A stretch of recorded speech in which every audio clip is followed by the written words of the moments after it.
Common questions asked during the interview. Although you cannot predict the interviewer's precise questions, you can at least draw up a list of likely questions. For example, why did you apply for this job? What makes you want to work for this company?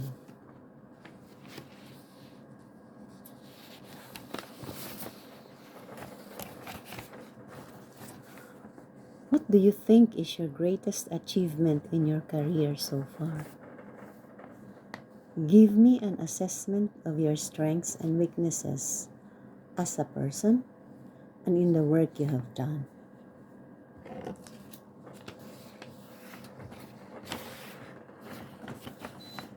How do you envisage your future? Where would you like to be in 10 years' time? How do you spend your leisure hours?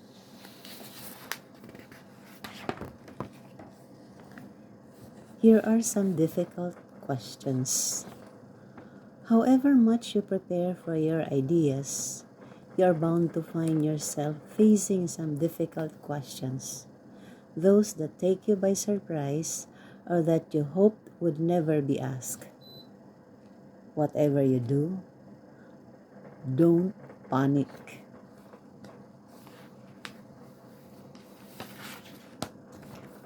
Pause, think, and take your time in answering.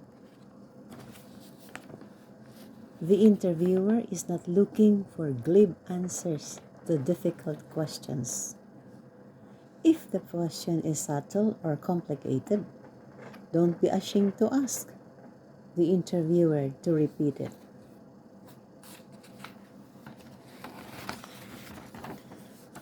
Think about what you have been asked and try to order your thoughts before you answer. Don't allow yourself to be overwhelmed. Don't undersell yourself by giving up on a difficult question without first trying to answer it. If you're really stuck and cannot answer a question, say so. Don't simply invent an answer to fill the silence. A quietly confident admission of ignorance is more impressive.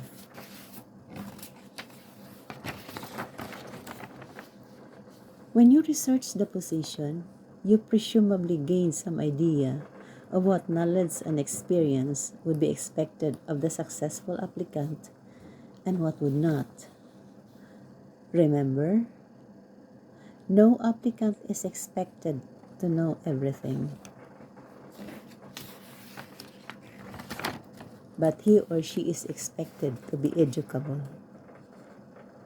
Far better to show that you are eager to learn than to give the impression that you have nothing to learn.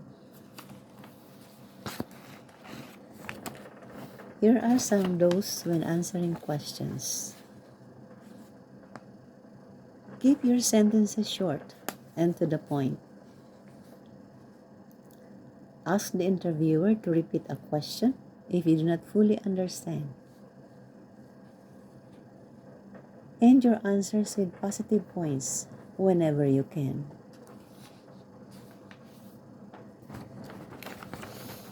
Avoid unnecessary disclosures. Be wary of using jargons to impress the interviewer.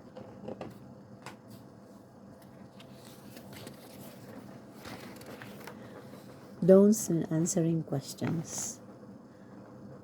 Don't launch into an answer without taking time to assemble your thoughts. Don't think that you have to keep talking until you are interrupted. Don't play for time.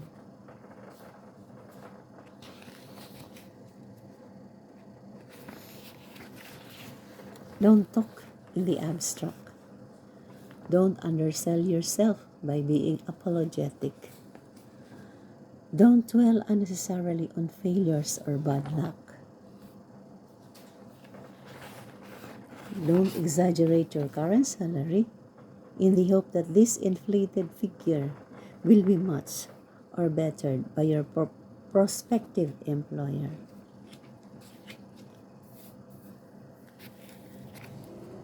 Now, we come to the point where we are to conclude the interview. Concluding the interview. Usually, you are invited at the end of the interview to ask of your questions about the company or just questions of your own. This is the time for you to show your knowledge and enthusiasm where you will be able to impress the interviewer. Farewell and follow up. What you should do at the end of the interview: smile, shake hands firmly, and thank the interviewer for the time he or she has given you. Then, take your leave. It is sometimes appropriate to write a follow-up letter to thank the interviewer again. You can remind the company of your interest in the job and bring them up to date with any new developments.